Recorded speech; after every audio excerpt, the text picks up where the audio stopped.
Welcome back to Nick Lenz's Comic Corner Classic, less known classic. This is episode number 1697 and Doubleshot number 1591. I have two Marvel trades. One is a partial collection of a crossover. The other is the start of a new run for a particular ongoing series. The crossover is X-Men Hellfire Gala, an event my friend Tivia did not like very much when this came out. Well, there's a good reason.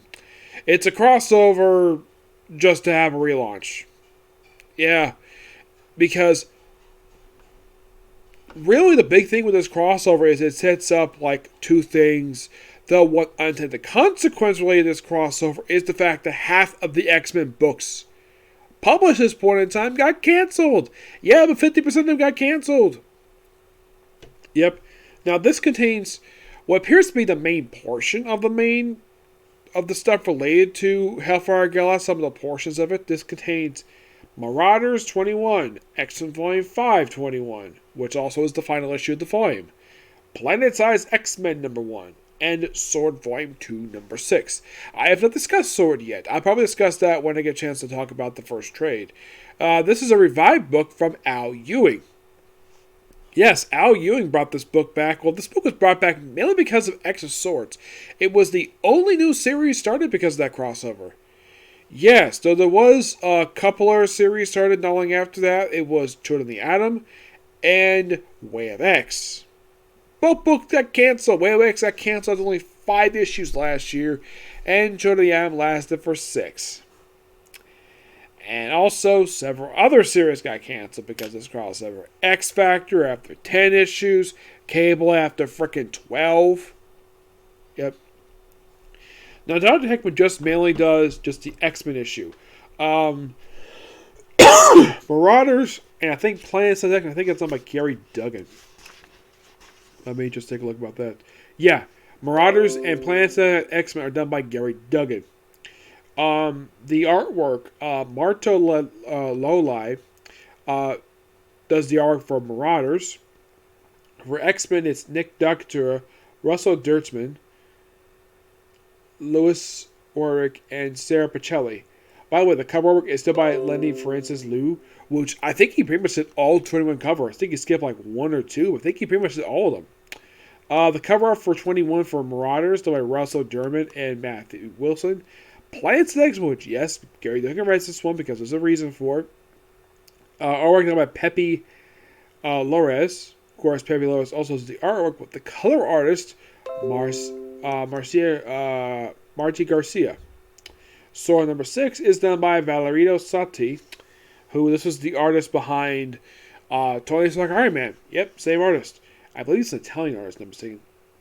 And of course, Mario Garcia is the colorist for this one too. Now,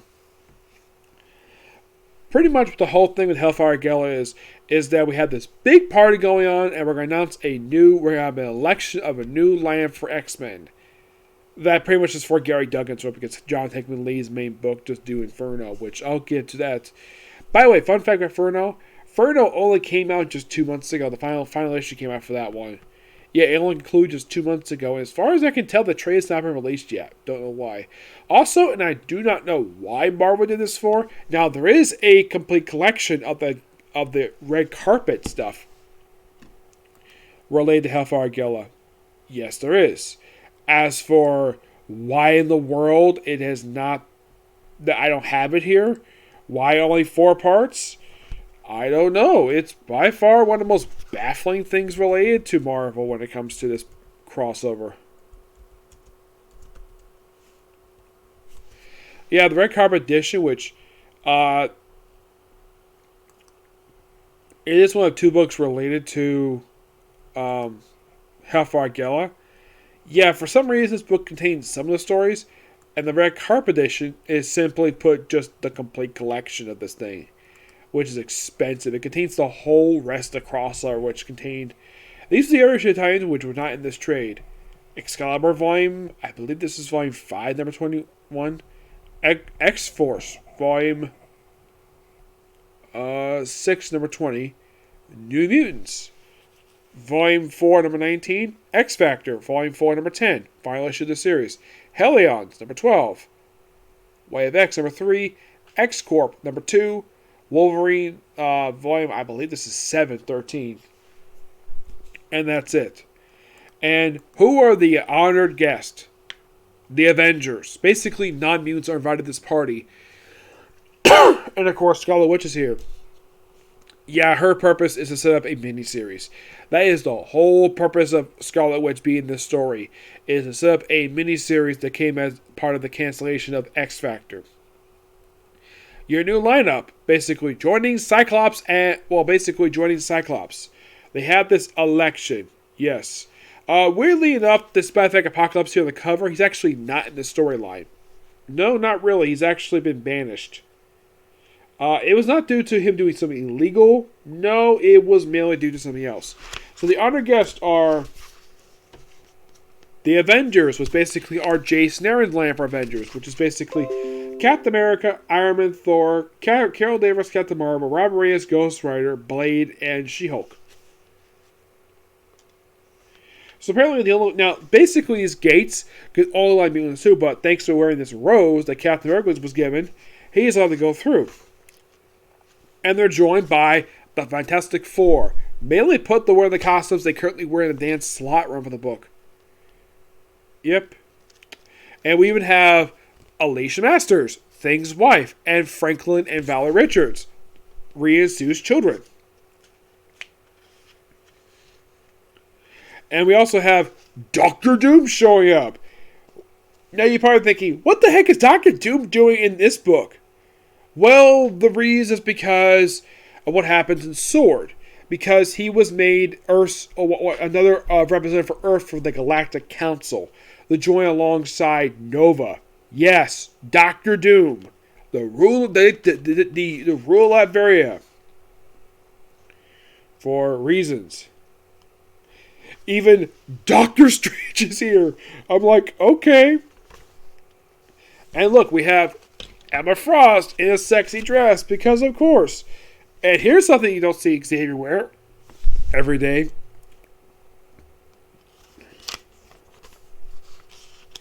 Yeah, so it's a big party. From what I've read, this actually is based on real life social gatherings. That's mainly what the whole point of the main theme of this crossover. Yeah, for a crossover, it's like, what was the point of having a crossover, having a big party?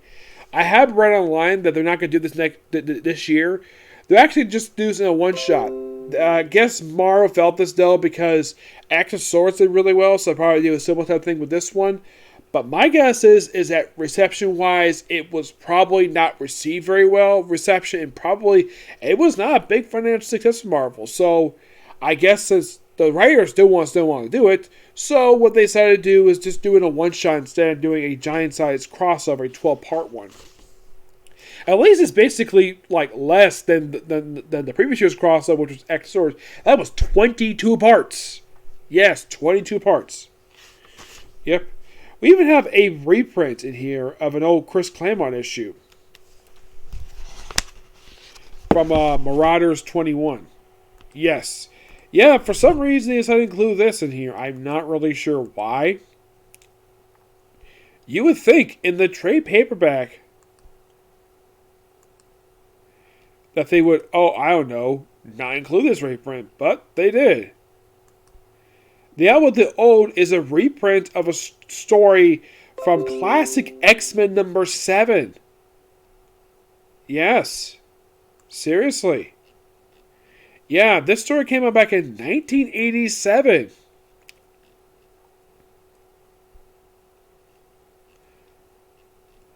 The thing about this story is, it's mostly a story about the Hellfire Club. Yes. And you can tell this is done by the old 80s star artwork. I'm a little surprised they threw this in here. My only guess is because it's a past Hellfire Gala, so I guess they figured, though, why not? Also, Cyclops is wearing this for the story arc. Yep. I mean, I like it. I mean, as an X-Men fan, this is fine, because it's X-Men, so why not? For Claremont must have got a small paycheck from this thing. Yep. Now, for your new lineup, which you're going to review in this issue right here. Yep. They do vote via telepathy. Yes, a telepathic vote. Now, Jean Grey is not on the roster. Well, she kind of is. So this is your lineup for joining Cyclops and Emma Frost. We have Rogue, Sunfire, Wolverine, the Laura McKinley Wolverine, Sneath, and Polaris. Yeah, there's your lineup for the Gary Duggan run for X-Men. My only guess is because the reason why that this was put like this, because this is probably the characters Gary Duggan wanted to write. So with this crossover, Rogue has left Excalibur. Yep, Rogue is off Excalibur and back in X-Men. Now, in the case of all the people who actually joined the X-Men in this crossover, well, as far as I can tell, some of them basically are first-timers who actually are, in fact, like, joining the X-Men for the first time. The only ones, basically, you can say are joining first time is Snick. And that's it. Yeah, he's the only one. And he's a character from X-Men. He's a Scott Lobdell character. Yeah, and he's a character who used to be part of Generation X. So you have a Generation X character joining the X-Men. And you're thinking, that's interesting. Who would have thought, though, the fact he got elected to the X-Men? Yes, in Hickman's last issue he did for the X-Men book. Yep. Then we have, like, news and gossip from, of all people, Mr. Sinister. Yes, of course. So more parties celebrating here. And plus, we have a cameo from Kevin Feige. Yes, Kevin Feige, as in the president of Marvel Studios, makes a cameo in X-Men. I'm like, okay. Who would have thought, though, that the real life Kevin Feige would appear in an actual book? We even had, apparently, this other person is apparently George R.R. Martin. I'm like, okay.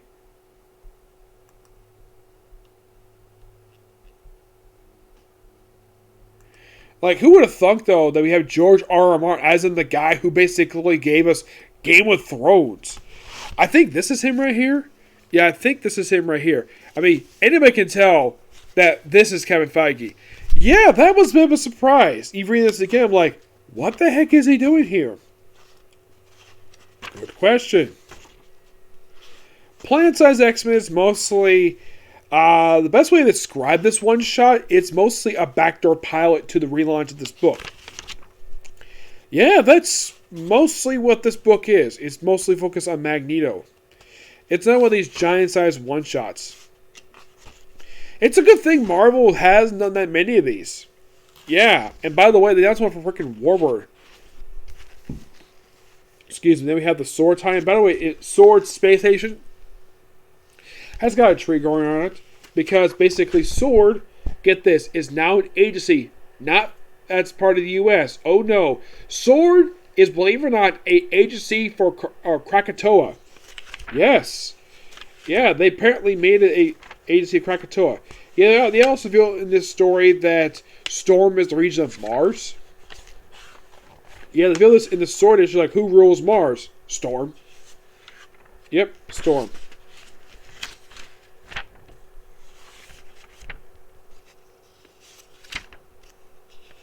Yeah, so-called the Peak.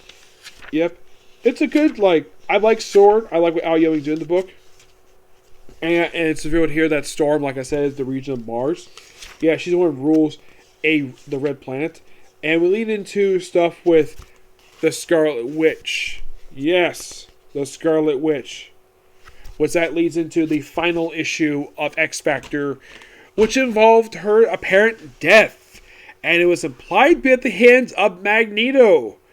Though that was later not Magneto. Yeah, they actually did a murder mystery for her that was explored in the pages of the X-Men, The Trial of Magneto. Yes, so basically this crossover launched two things. A mini-series and a new volume for X-Men. That was it.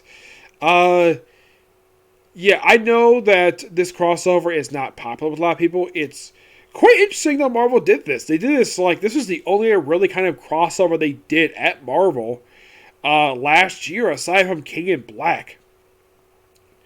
Well, here's something for you. It's not a big cataclysmic event. It's just basically a big party. It's something different. That's one thing I kind of like about Hickman's run was different. But we're not done with his run just yet. Oh no.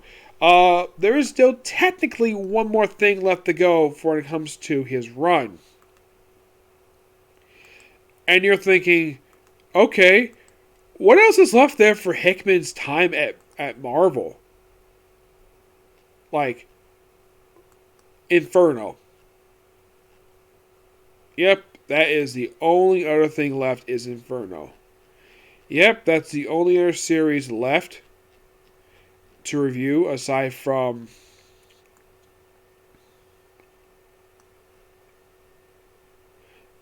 basically the Inferno miniseries is something he did like not long after Hellfire Gala wrapped up. It's a series that didn't last very long. Yeah, it was only just a few issues. For some reason, I'm not sure why this is for this miniseries when it came out, where first two issues came out. One was in September, second was October, and third was released in December. For some reason, they took it a month off for some reason, and the storyline wasn't finally concluded until an issue of,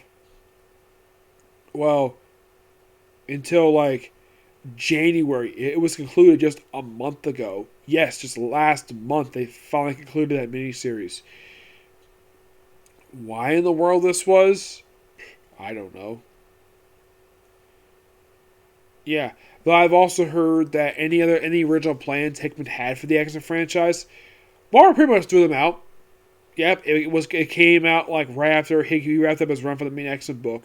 That any other plans he actually had were thrown out by Marvel for unknown reasons. I didn't fully read the article, but I know from Tibia he did talk about it. But wow, whatever plans he had, apparently didn't sit with a lot of people. Or now, I've been talking to people. One person in particular, I'm not going to mention his name here. He apparently is not really a big fan of this era because this is basically the X-Men who are referred to as pod people. Yeah, they were grown thanks to the event, thanks to Krakatoa, but they are legitimate people. These are characters. And also, there was a rule of no precogs. Yep, no precogs. The reason, in the books, they never explain exactly why, but the actual reason was because apparently they interfere with Moira McTaggart's powers. Yes, precogs interfere with one person's power. One person. And here's the thing. After House of X wrapped up, House of X, the powers of House of X, after the series wrapped up, she wasn't seeing it until the penultimate issue of Hickman's run for X-Men. Then she popped up for Inferno, and that was it. That's all that was done with Moira McTaggart.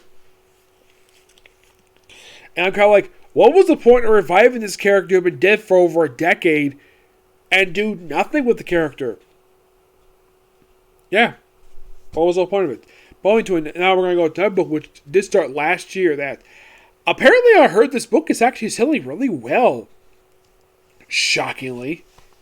Moon Knight, Volume 1, The Midnight Mansion. Yes, this collects issues of Moon Knight. I believe this is...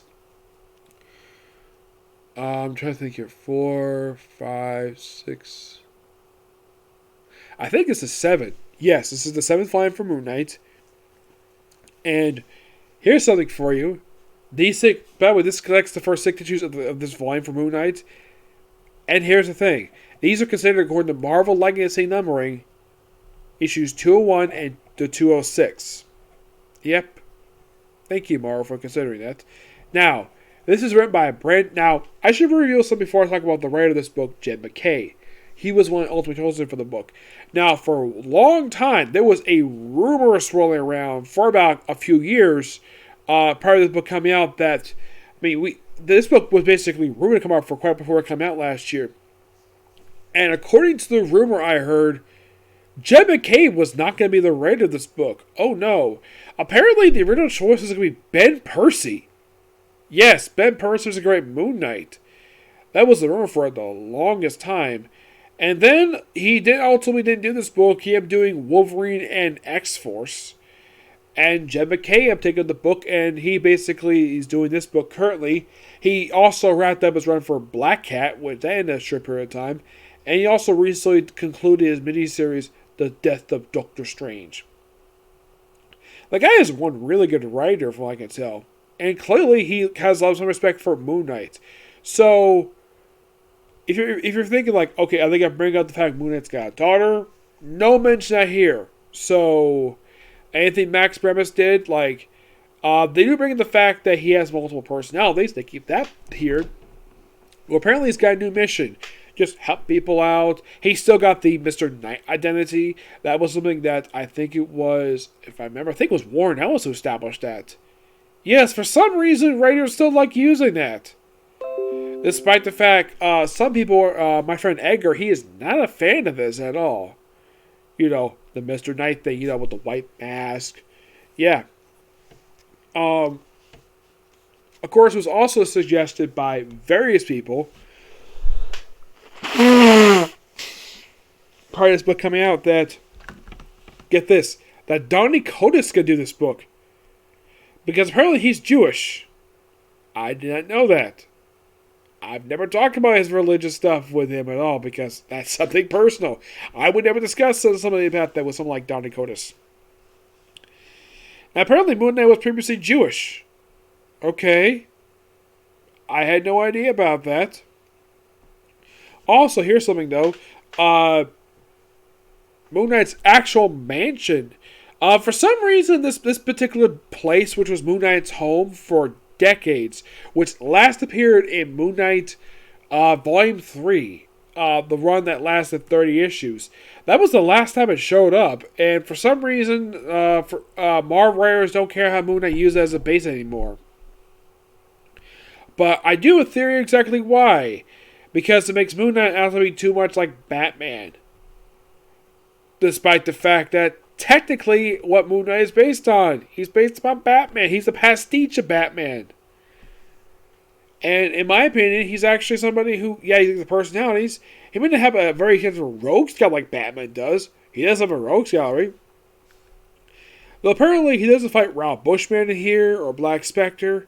No, for some reason, Jed McCabe decided to bring a character who has not been seen in like 10 years for some reason. I have no idea why this is.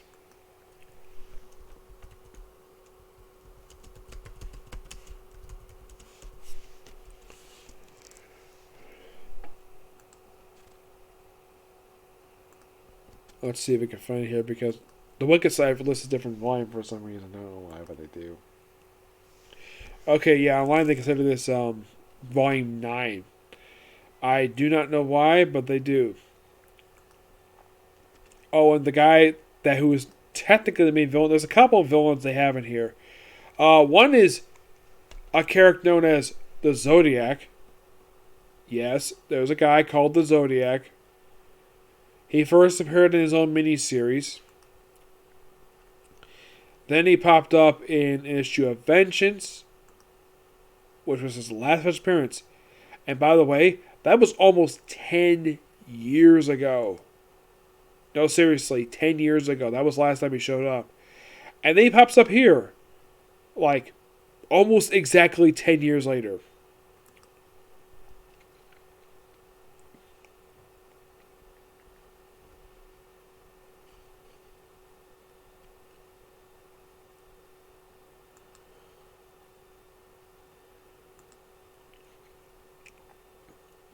We also have the debut of kind of an evil Moon Knight known as Hunter's Moon. Yes, Hunter's Moon, which simply is like a black Moon Knight, which is this guy right here. That's Hunter's Moon. Yes, if you're curious though, what the heck does Zodiac look like? Because Moon Knight was spending time looking for him in here, and he's kind of in the way of the main villain of these issues. Because, well, seeing Zodiac, like, this was a like, if you think about it, like, if you ask, like, who the heck is Zodiac? Like, who? Who? Yeah, he's not that known of a character. We also have guest appearance in an issue by Tigra. Yeah, she pops up for a few issues.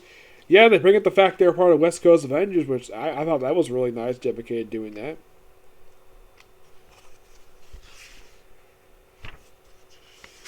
Now you might be curious though, is there like any sex between him and Tigra? Not really, no.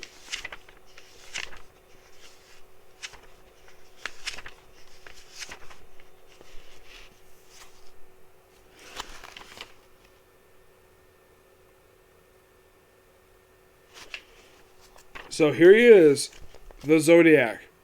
Yes, a character that had not been seen in almost 10 years. Yes, why the heck Gemma Gay brought back this guy, I don't know. It is something that's kind of weird about this character. Like, the guy has only appeared 5 times prior to this. I mean, he had 3 issues for Dark Reign. He appeared for issue of Age of Heroes, the final issue of Vengeance, and that was over the course of 2 years. Like, that is roughly 5 books in 2 years, and his next appearance is not until 10 years later when he pops up in this very book here. Or apparently works for the Midnight Mission. And Midnight Mansion is simply... This place is simply Moon Knight's new base operations. Now, one thing I think is kind of weird about this book is that we have Moon Knight here. We have him in costume, which... We even have the logo, which is simply this logo here. We have the Crescent Arts, but no Frenchie, despite the fact I believe he was resurrected briefly by Moon Knight in the Max Bremmus run. His wife is not here. His daughter is not here for some reason. Yeah, I do not know why this is. It's kind of weird when it comes to Moon Knight. But this is, of course, a really good start for this book. I give this book a 9.5 out of 10. David Kane does an absolute great job in here. Basically create a brand new character and bring it back a character to be sort of a villain for Moon Knight. I mean, why not? He doesn't have main villains anyway, so why not take a character who's very obscure like Zodiac? And you're thinking, Zodiac, you mean those group of characters who Spider-Man fought during Dan Slott's run? Or the character of Roy Thomas? No, this is a complete unrelated Zodiac. It's a one guy, and his appearance is based upon the serial killer of the Zodiac. With the whole mask and the rope thing. Yeah, it's based upon the real life Zodiac killer. That's what I think when I think of the actual appearance of this guy.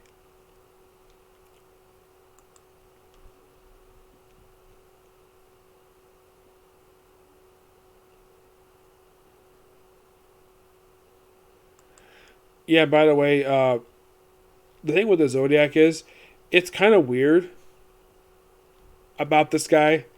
Like, he shows up, has his own miniseries, and doesn't do much of anything.